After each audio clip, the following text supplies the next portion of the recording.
যার নাম রেখেছ নিজে যার নাম রেখেছ নিজে মোহাম্মদ রাসূল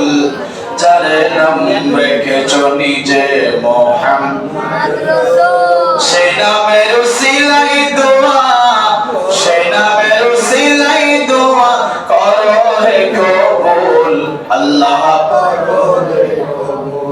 আল্লাহ করো হে কবুল তোমার কাছে প্রার্থনা আমায় যেন নাও মদিনা সুবহানাল্লাহ আমাদের সবার মদিনা যাওয়ার ইচ্ছা আছে না নাই মদিনা কত সুন্দর মদিনা নাম কত সুন্দর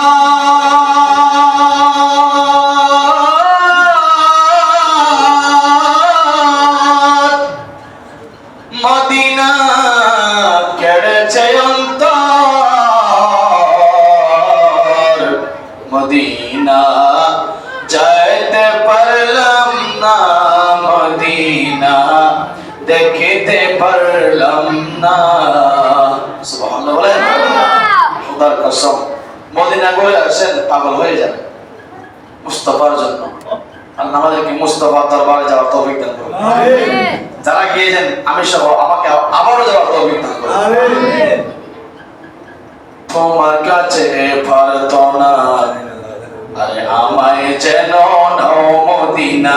আমায় যেন নাও মদিনা তোমার কাছে প্রার্থনা আমায় যেন নাও মদিনা আমায় যেন নাও মদিনা নবীর প্রেমে এমন যেন নবীর প্রেমে এমন যেন সদাই রইবে কবুল আল্লাহ করো রে কবুল আল্লাহ করো রে যার নাম রেখেছ নিজে মোহাম্মদ রাসূল যার নাম রেখেছ নিজে মোহাম্মদ রাসূল সে নামের উসিলায় দোয়া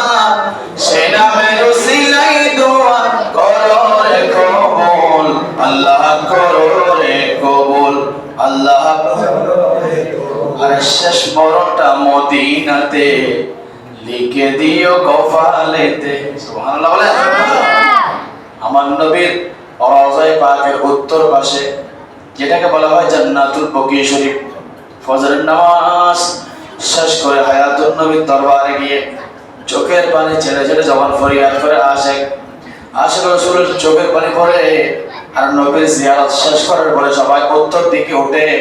জান্নাতুল বকির মধ্যে জিয়ারত করে যে জান্নাতুল বকির মধ্যে মা ফাতেমা শুয়ে আছেন সুবহানাল্লাহ যে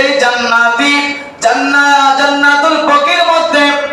আমার নবীর অসংখ্য সাহাবায়ে কেরাম শুয়ে আছে আমার নবীর প্রেমিকরা শুয়ে আছে আল্লাহ ওই জান্নাতুল বকির মাটি আমাদেরকে নসিব করুক জোরে বলুন আমিন সেখানে পড়ে থাকা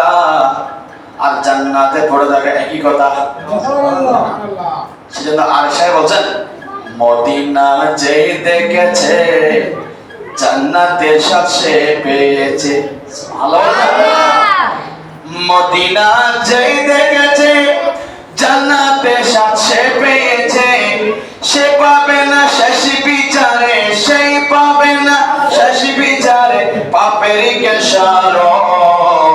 এলে বুঝবি মদিনাটা আসলে জান্নাত এলে বুঝবি মদিনাটা আসলে জান্নাত শেষ মরণটা মদিনাতে লিখে দিও কফালেতে লিখে দিও কফালেতে মরণ কালে দেখাই নিও মরণ কালে দেখাই নিও মোহাম্মদ রাসূল আল্লাহ করো হে কবুল আল্লাহ করো হে কবুল আল্লাহ করো হে কবুল